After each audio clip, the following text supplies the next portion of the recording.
오늘 우리에게 주시는 하나님의 말씀은 시편 26편 1절로 12절까지의 말씀입니다.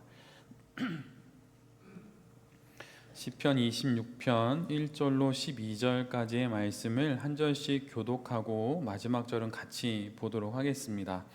제가 먼저 봅니다. 내가 나의 완전함에 행하여 싸우며 흔들리지 아니하고 여호와를 의지하여 싸우니 여호와여 나를 판단하소서.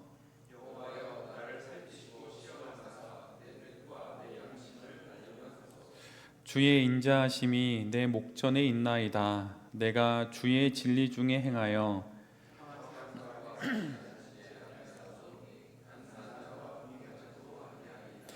내가 행악자의 집회를 미워하오니 악한 자와 같이 앉지 아니하리이다.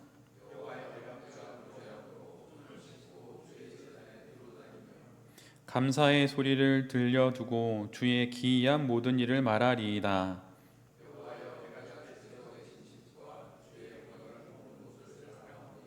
내 영혼을 죄인과 함께 내 생명을 살인자와 함께 거두지 마소서.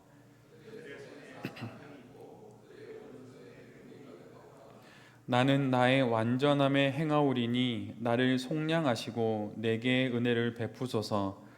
내 발이 평탄한 데에 섰사오니 무리 가운데에서 여호와를 송축하리이다. 아멘. 오늘은 시편 26편의 말씀을 갖고 규칙이 있는 사업 이런 제목으로 함께 하나님 말씀을 나누도록 하겠습니다. 저희가 함께 보고 있는 개역 개정에는 잘 나와 있지 않지만 다른 성경의 번역본을 보면 오늘 우리가 함께 읽은 시편 26편에는 이런 제목이 붙어 있습니다. 정직한 사람의 기도. 이 제목처럼 시인은 참으로 하나님 앞에 자신이 정직한 사람이라고 말하고 또 그 입장에서 오늘의 기도를 주님께 드립니다. 그래서일까요? 시인은 매우 당돌하게도 이런 말로 기도를 시작합니다. 내가 나의 완전함에 행하여 싸우며. 시인의 이 완전함이, 자신이 완전하다고 여기는 이 마음이 그가 하나님께 나아갈 수 있는 명분이 되고 또한 하나님의 도우심을 구할 수 있는 그 구실이 됩니다. 시인은 이런 당돌한 기도에 이어서 더 나아가 하나님의 철저한 조사를 요청합니다. 자신의 머리부터 발끝까지 하나님께서 직접 샅샅이 시험해 보시고 흠을 찾아보시라고 말씀드립니다. 보이는 행동은 물론이요, 자신의 보이지 않는 뜻과 양심을, 자신의 계획과 숨은 의도를 시험을 쳐 확인해 보시라고 그렇게 하나님께 청원하는 것입니다. 샅샅이 자신을 조사해 보시고 자신의 안팎을 수색해 보시라고 하나님께 지금 기도합니다. 그리고 시인은 3절의 말씀처럼 자신이 하나님의 진리 중에 자신의 인생을 살았고 행했다고 말합니다. 그가 품은 뜻과 그가 세운 계획은 그가 자기 마음대로 행한 것이 아닙니다. 자기 마음대로 정한 것이 아니라는 것이죠. 그 모든 것들은 하나님의 진리 안에서 그가 세운 것입니다.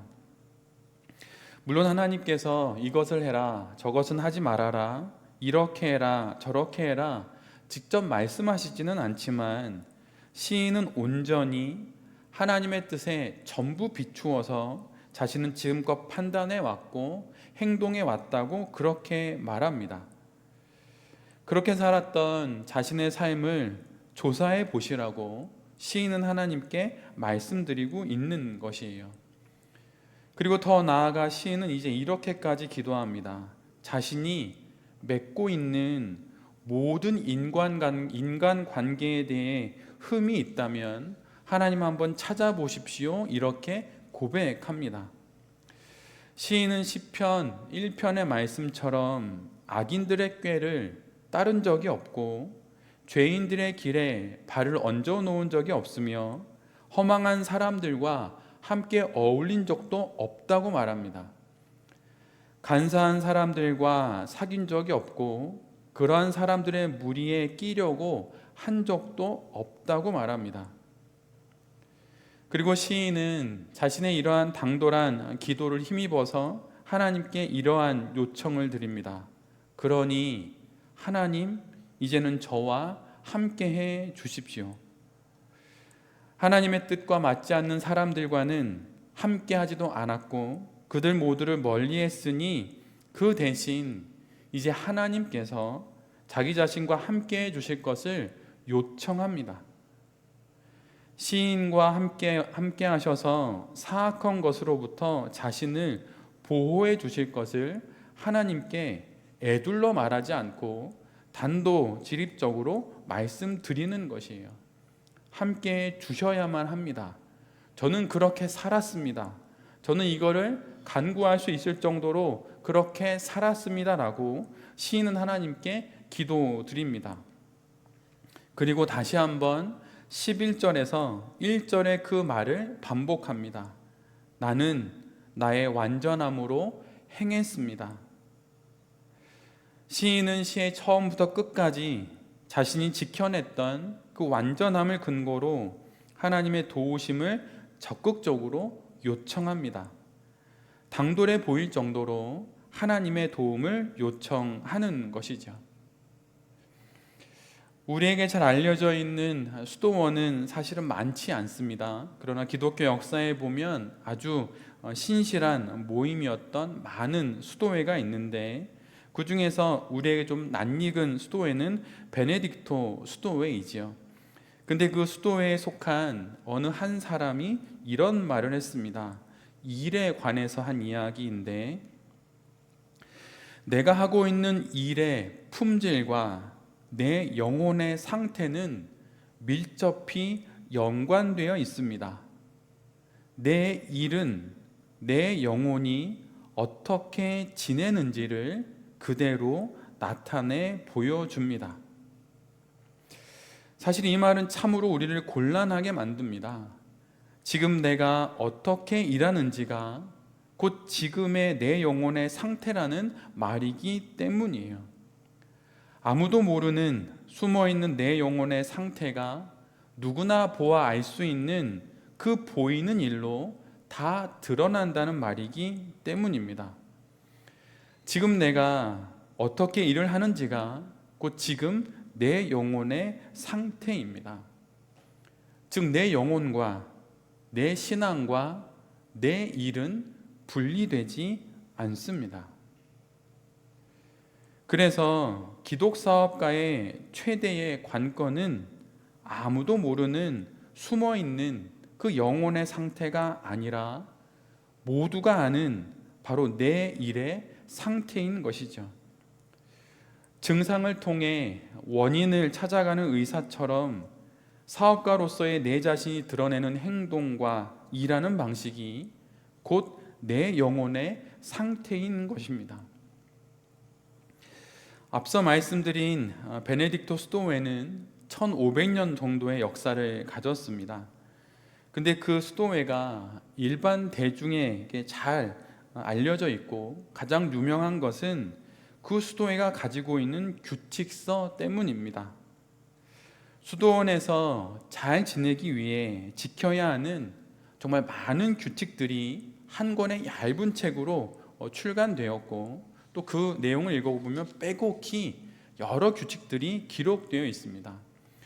그런데 이 책을 읽을 때마다 참으로 아이러니하게 생각되어지는 것은 하나님을 가장 깊게 추구하는 곳에 규칙은 없어도 될 것 같은데 그런 수도원이 오히려 그들의 규칙으로 가장 유명하다는 사실입니다. 날마다 기도를 하고 조용히 서로를 섬기며 생활하면 될 것 같은데 그렇지가 않다는 것이에요. 거룩을 위해 오히려 규칙을 필요로 했다는 것을 우리 모두에게 말해주고 있는 것입니다. 눈에 보이는 규칙을 몸으로 지킴으로 눈에 보이지 않는 영혼을 거룩하게 지킬 수 있었기 때문에 그 많은 항목의 규칙이 수도원에 필요했던 것이죠. 마더 테레사로부터 시작된 사랑의 선교회에도 회칙이 있습니다. 그녀가 쓴 정말 두꺼운 나의 빛이 되어라 라고 하는 책이 있는데, 그 책의 맨 뒷부분에는 마치 참고 문헌처럼 그 선교회의 회칙이 기록되어 있습니다. 심지어 42가지입니다. 그 회칙에는 복장과 지원자의 자격과 수련자와 수련의 기간 등 많은 규칙들이 있습니다. 그리고 이 회칙은 다음과 같은 말로 끝을 맺습니다. 이 모든 것들을 하나님의 더욱 크신 영광을 위하여. 하나님의 영광을 위한다면 그것으로 끝이 아니라 이를 이루기 위한 규칙과 룰이 있어야 한다는 것이에요. 우리의 사업이 만약 하나님의 영광을 위하여 하는 사업이라고 말하고 하나님이 기뻐 받으시는 사업이 되기를 원한다면 사업에 규칙이 있어야 하는 것입니다. 여러분이 경영하시는 그 사업의 규칙은 무엇입니까? 1번, 내 사업은 이렇게 경영한다. 2번, 나와 함께 하는 동역자들과 직원들과 나는 이 일을 이렇게 하겠다. 만약 없다면 규칙을 만들어서 사업을 해보십시오. 우리가 속해 있는 베이직 랩에도 규칙이 있습니다. 처음 시작할 때부터, 계약서를 쓸 때부터 우리는 그 규칙을 읽고 사업을 시작했고 함께하게 되었지요. 저 산 위 외딴 곳에 세워진 수도원도 규칙이 있다면 당연히 이 세상 속에서 사업하는 우리에게도 규칙이 있어야 하는 것입니다. 사업의 완전함은 마음만으로 되지 않고 생각만으로 되지 않습니다. 생각은 청사진일 뿐이고 말은 설계도일 뿐입니다. 결국은 행동으로 우리의 사업은 세워져 가는 것이지요. 오늘 하나님께서 내 사업을 꼼꼼히 살펴보신다면 시인처럼 샅샅이 조사해 줄 것을 요청할 수 있을지 아닌지 뒤돌아보는 우리 모두가 되어야 할 것입니다. 시인처럼 하나님, 내 사업의 동기를 조사해 보십시오. 하나님, 사업을 하는 나를 시험하셔서 내 뜻과 내 양심을 단련해 주십시오. 하나님, 내가 사업을 하면서 허망한 이들과 결코 한자리에 있지 않았고 그들을 만나지도 않았습니다. 그들과 함께 사업을 도모하지 않았습니다. 저는 내 사업보다 주님을 더욱 사모했습니다. 저의 이 완전함을 보시고 주님, 제 사업을 받아주십시오 라고 말할 수 있는지 뒤돌아보아야 할 것입니다. 그러기에 우리 모두에게는 사업의 규칙이 필요합니다. 사업의 규칙을 세워서 하나님의 더 큰 영광을 위하여 참으로 꼼꼼하고도 신실하게 사업해 나가는 여기 계신 모든 대표님들과 또한 그런 마음으로 목회해 나가는 제 자신이 될 수 있기를 간절히 기도드립니다. 아멘.